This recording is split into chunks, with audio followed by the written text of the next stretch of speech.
Hai, assalamualaikum. Terima kasih sudah klik video ini. Untuk yang kembali menyimak kisah-kisah di channel ini, thanks banget.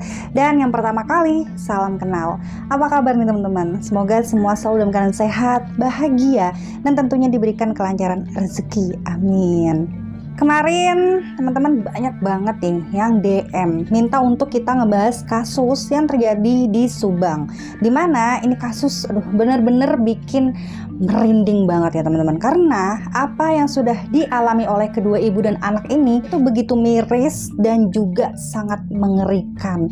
Dan sampai hari ini, sejauh ini video tayang setelah peninjauan YouTube ya, biasanya antara 2 atau 3 hari setelah aku upload, kasus ini tuh masih misteri yang belum terpecahkan. Jadi belum ketemu siapa pelakunya. Banyak banget sih memang kejanggalan-kejanggalan yang terlihat di TKP. Apa saja kejanggalan itu? Mungkin kita ya bisa membantu gitu ya untuk memecahkan kira-kira siapa pelakunya. Karena motifnya apa itu juga masih belum bisa ditebak. Apakah ini perampokan ataukah dendam? So, langsung aja yuk kita bahas di channel Rika.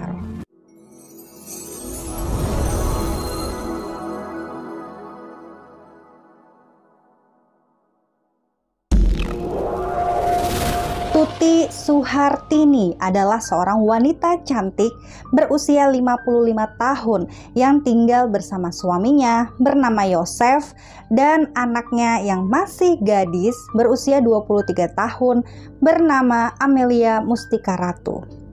Mereka tinggal di sebuah rumah yang berlokasi di Jalan Cagak, Kampung Ciseti, Kabupaten Subang. Nah, untuk kesehariannya, Yosef ini adalah seorang pengusaha kontraktor. Sementara istrinya, yaitu Tuti, adalah seorang ibu rumah tangga.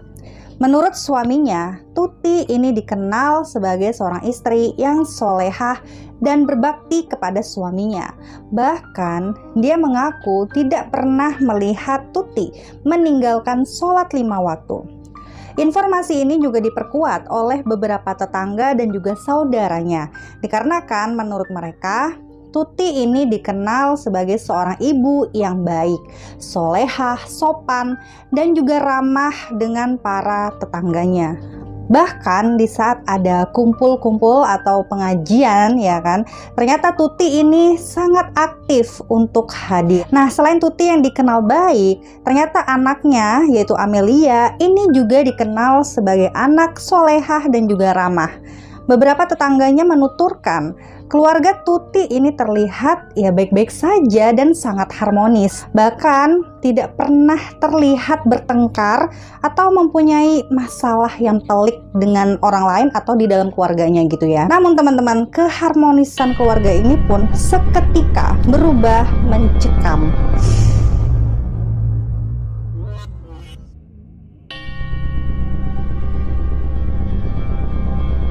Malam itu Yosef, suami Tuti, pada tanggal 17 Agustus 2021, kurang lebih jam 8 malam, dia meminta izin kepada istrinya untuk bekerja dan pergi keluar kota. Maksudnya ada pekerjaan di luar kota gitu. Namun sesudahnya dia pulang tepatnya di hari Rabu tanggal 18 Agustus 2021 pada pagi harinya.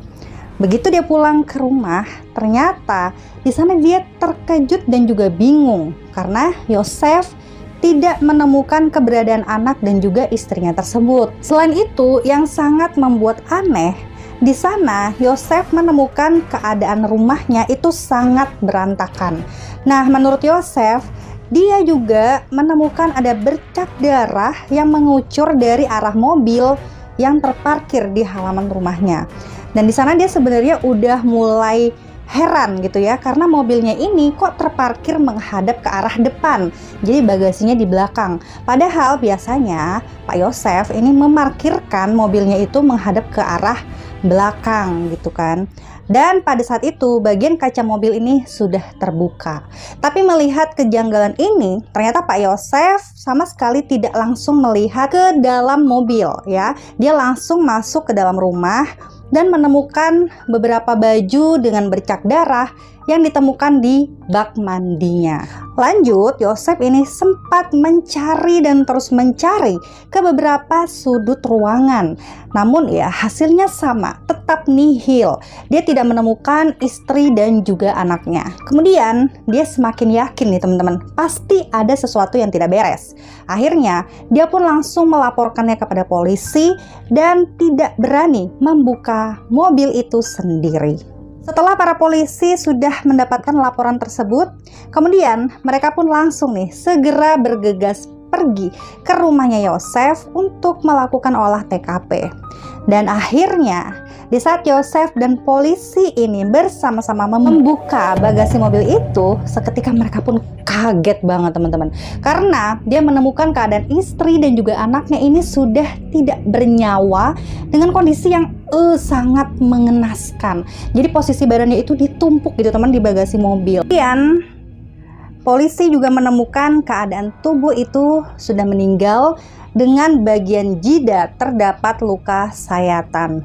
Nah, motif pertama yang digaungkan itu adalah sepertinya ini perampokan, ya kan? Melihat kondisi rumah yang begitu berantakan. Ternyata di dalam rumah itu sama sekali tidak ada barang berharga yang hilang dan tidak ditemukannya tanda-tanda buka paksa gitu ya dari pintu ataupun dari jendela rumahnya. Barang bukti yang ditemukan di tempat TKP yaitu sebuah papan pencuci baju dengan noda darah yang diduga digunakan sebagai alat untuk memukul kedua korban. Selain itu, ditemukan juga sebuah benda tajam dan karpet yang berlumuran darah juga. Dan perlahan kasus ini pun mulai terungkap ya saat polisi menemukan ada 2 jejak kaki dari 2 orang yang berbeda. Dan memang jejak kaki itu diyakini sebagai 2 orang pria. Ya, ternyata setelah diusut kembali, ponsel milik Amelia ini hilang teman-teman. Kemudian 2 jasad itu pun langsung dilarikan ke rumah sakit untuk dilakukan otopsi lebih lanjut. Hasil otopsi menunjukkan bahwa ternyata Tuti dan anaknya ini meninggal akibat luka berat di bagian kepala dengan serangan menggunakan benda tumpul. Nah, selain itu, di sana otopsi juga menjelaskan bahwa bagian bibir Tuti ini sudah mengalami robek. Dan akhirnya dari sini tim investigasi menunjukkan bahwa diduga Tuti ini terlebih dahulu dieksekusi oleh si pelaku pada pukul 1 malam saat dia sedang tidur di dalam kamarnya. Kenapa? Karena dugaan itu muncul berdasarkan hasil olah TKP yang menunjukkan di mana bercak darah itu ditemukan di dalam kamar tidur Tuti. Dan tidak hanya itu, hasil otopsi juga menjelaskan bahwa si pelaku ini lebih dulu membersihkan tubuhnya Tuti di dalam kamar mandi sebelum dia dimasukkan ke dalam mobil Alphard. Nah, sedangkan anaknya yaitu Amelia diduga dieksekusi pada pukul 5 subuh. Menurut hasil otopsi, diduga di saat pelaku melakukan pembunuhan, ternyata si Amelia ini sempat melakukan penyerangan terlebih dahulu. Hal ini diperkuat karena terdapat luka lebam seperti bekas perlawanan gitu ya di sekujur tubuhnya Amelia. Dan dikarenakan tidak menemukan tindak pidana pencurian, bahkan di saat polisi ini memeriksa bagian dari pintu rumah dan jendela rumah, ini tidak ada bagian yang dibuka paksa. Akhirnya polisi pun sangat yakin bahwa pelakunya adalah orang terdekat dari mereka berdua. Apakah kira-kira pelakunya? Nah, di saat polisi memeriksa beberapa saksi ya yang merupakan kerabat dekat dan keluarganya Tuti, akhirnya terdapat nih suspek utama yang paling dicurigai. Dia adalah seorang saksi yang hadir saat olah TKP. Karena kan terlihat ada noda darah di bajunya. Namun dikarenakan polisi ini masih belum bisa menemukan sebuah bukti yang kuat, akhirnya polisi dari sini masih terus berusaha semaksimal mungkin untuk mengungkap siapa pelaku sebenarnya. Untuk tetap melanjutkan jalannya penyelidikan, kemudian polisi pun mengumpulkan beberapa sidik jari dan bercak darah di TKP untuk dilakukannya tes DNA. Dan pada hari Kamis, tepatnya pada tanggal 19 Agustus 2021, jenazah Tuti dan Amelia pun dimakamkan di tempat pemakaman umum yang berlokasi di Desa Jalan Cagak, Subang. Dan selama proses pemakaman, di sana terlihat sang suami yaitu Pak Yosef ini tidak berhenti menangis. Dia memohon doa kepada warga yang hadir agar istrinya dan anaknya itu diterima di sisi Allah. Dan teman-teman, tentu saja mari kita doakan bersama semoga pelakunya ini cepat tertangkap siapapun dia, ya kan, agar tidak membuat resah masyarakat juga, dikarenakan perbuatan mereka ini yang sangat-sangat kejam dan tidak bermoral. Dan terima kasih untuk teman-teman yang udah request, semoga informatif. Kalau misalnya ada kabar terbaru, insya Allah akan saya kabarkan kembali di sini. Ingat selalu hati-hati dan waspada, serta sayangi orang-orang terdekatmu. Sampai jumpa di videoku selanjutnya.